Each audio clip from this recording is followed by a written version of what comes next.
Hello and welcome everyone, my name is Kipken and this is my guide on how to farm currency with Expedition in 3.24 League Necropolis, Path of Exile. So basically, Expedition is quite well-known source of divines and currency in general in Path of Exile, especially early on, and it is quite a reliable addition to your map running. It has very good passive income without you needing to have a very strong build or anything like that. So today we're going to be looking at changes that are present on our Atlas talent tree, all the sextant changes that we know of, and all the all the removals of potentially good compasses and sextants. So basically, the expedition itself, for anyone who may not know how do you profit from it, most of there are multiple ways on how you can engage with expedition. You can either farm logbooks by yourself or you can sell them, but in this particular video we're going to be talking about selling them.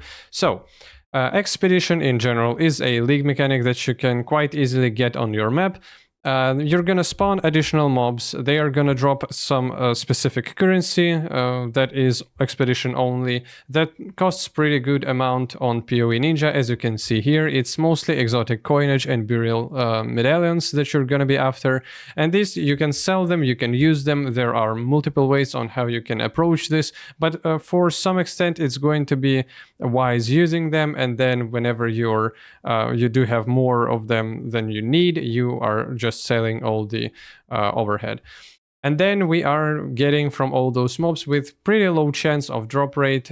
We do have expedition logbooks. Logbooks are one big expedition that is in a separate map that is not on your maps, which may disrupt your feeling of farming maps. And if you don't like to farm them, then this video in particular for you. I will have another video about farming expedition logbooks and stuff.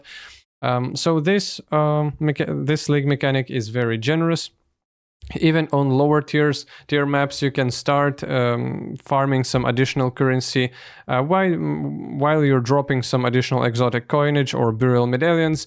Logbooks, on the other hand, they drop way more on higher tiers of maps, which everything that you need in there mostly is an access to red tier maps and your character being able to handle them. Other than that, you don't really need any additional layers of difficulty like Delirium for it to be profitable.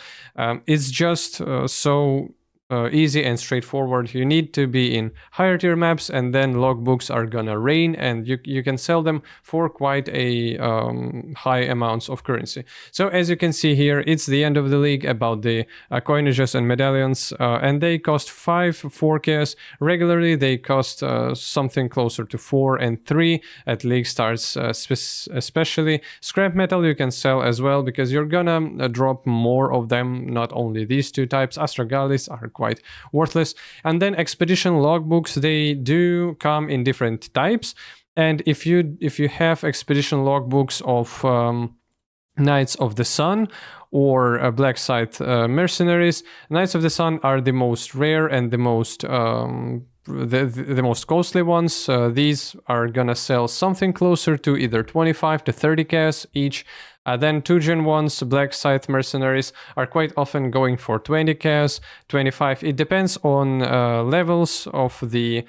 So if logbook drops in a map that is level 676, for example, then the logbook itself is going to be this level and item level 2, which means that people who want to farm the most juicy ones want them to be higher tiers, which yet again makes you emphasize to farm higher tiers of maps. But in general, they are going to be quite close to 20, 30 chaos, depending on the type. And then rogue ones are closer to 10k, and Gwenin ones are way lower in price. But there is a big good part of it. Expedition logbooks have multiple of types of expedition that you can run from them, so it will never have only one type. Or yeah, they may be a coincidence that all those multiple instances that that is possible for you to run from that particular logbook will be of the same type. So yeah, there can be some logbooks that will have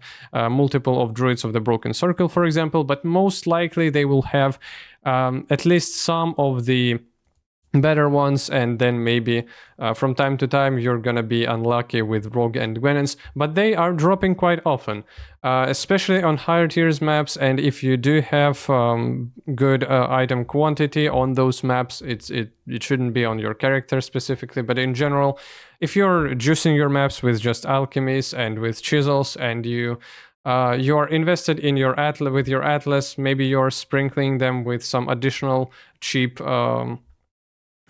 scarabs, then you will probably encounter 1 to 2 logbooks every single map. It is not always like that, so there may be a map or two without logbooks, but just in general, the feel of it is that it should be quite often. Every single map, you may be lucky, may be unlucky, but 1 per map is, I'm gonna say, the somewhat of an average, without any investment, without anything extra being poured into those maps, without so and that should be a steady profit for your build to ramp up, for you to have some additional funds and stuff like that. So now let's talk about the Atlas tree and what was there before and what changed. So in 3.24, as we know, grinding gear games ramped up quite extensively chances to contain an additional content, which means that whenever you do have these nodes that give plus 12% chance to contain an expedition encounter, they were way lower on previous leagues. And now it is way easier for you to guarantee 100% chance of spawning the expedition encounter from your Atlas talent trees, just without any scarabs at all, which wasn't quite hard even before. Expedition is it is on a lower spectrum of this of profit from the mechanic. If it's present on your map, then it is good. Then you can juice it up a little bit with some additional investments and some additional specific stuff like scarabs. At least it wasn't in the past like that. But the main thing for you is just to have it on your map, and if you have it, you have a big chunk of your income already. But now it is easier to do through the Atlas, which means that you have more space for additional scarabs in your map machine.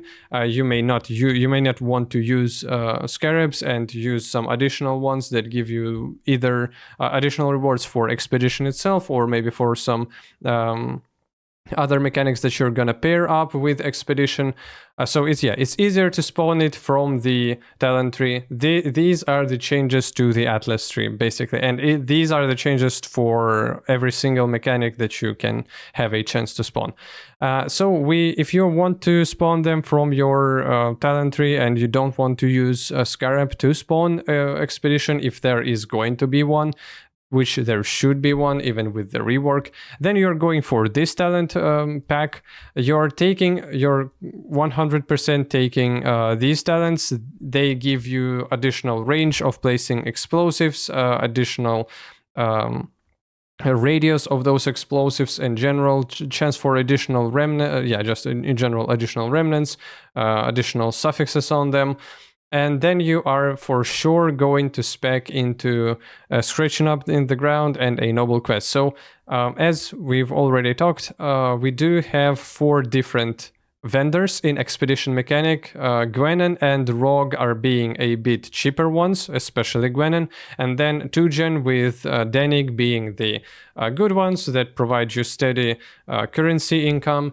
You can go for Rogue, maybe instead of 2gen, maybe additional, maybe like paired with 2gen. But for Rogue, you need to know how to craft items, because Rogue is a master crafter. You are gathering some currency from expedition, and then you can buy items from Rogue and craft them in his window. And if you know how to make good items, you can make big profits from that. But that is a bit more for people who love that stuff and who understand that stuff. So I'm gonna go here with easier path and 2gen and Denig. You want this talent cluster for sure, 100%. And then the last one, buried knowledge, is as well necessary for you to succeed. It increases quantity of expedition logbooks dropped by runic monsters in your maps, and in general gives additional good stuff. There are some additional chance to contain an expedition encounter, or you can go for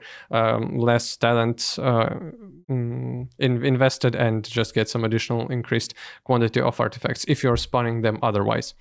As you can see, in general, expedition does not take a lot of talents, and that is a good thing. You are usually pairing up expedition with something else, most likely with most likely with red altars for some additional steady income of raw currency in here. But yet again, it depends on your farming strategies. I'm just saying overall how the things are going. And previously you were pairing them, many people did pair the expedition farming with essences early on, so essences were a complementary farming strategy for this strategy, especially because you do have a lot of free points even after fully investing into expedition. But that is all up to you.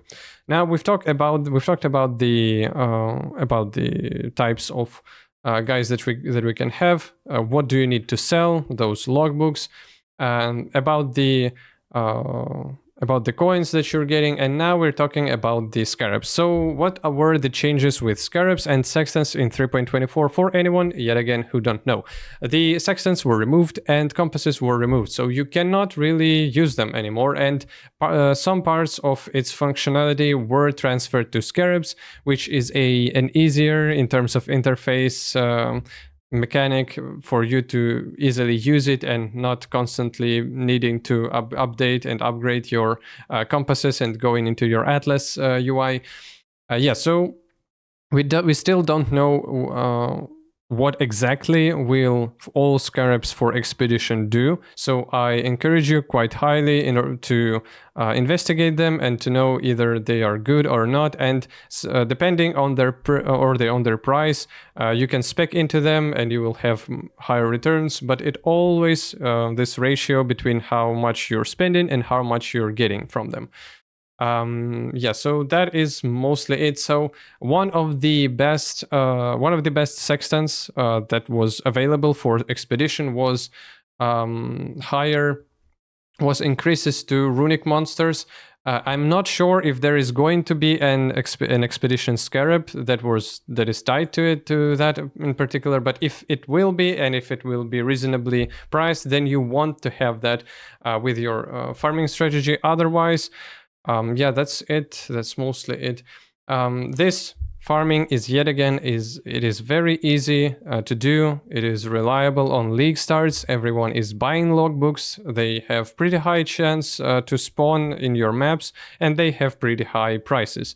After that, you can spec more into either farming logbooks by yourself and haggling more with Tujen.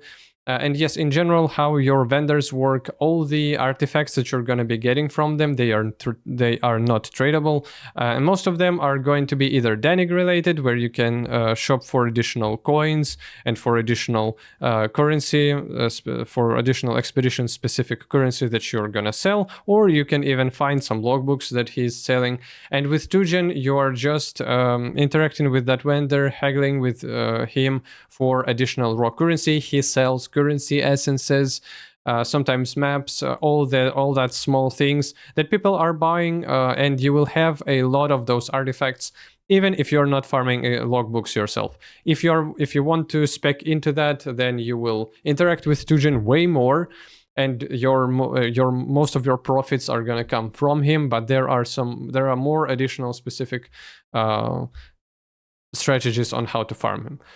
Just in general, what you want to have on your as much as possible is, of course, increased item rarity, increased item quantity, because all the drops from your runic monsters that are going to be dropping logbooks, they are affected by your quantity and rarity of items dropped. So the higher you have that, either on your map or on yourself, is going to be reflected in the number of logbooks that you're getting.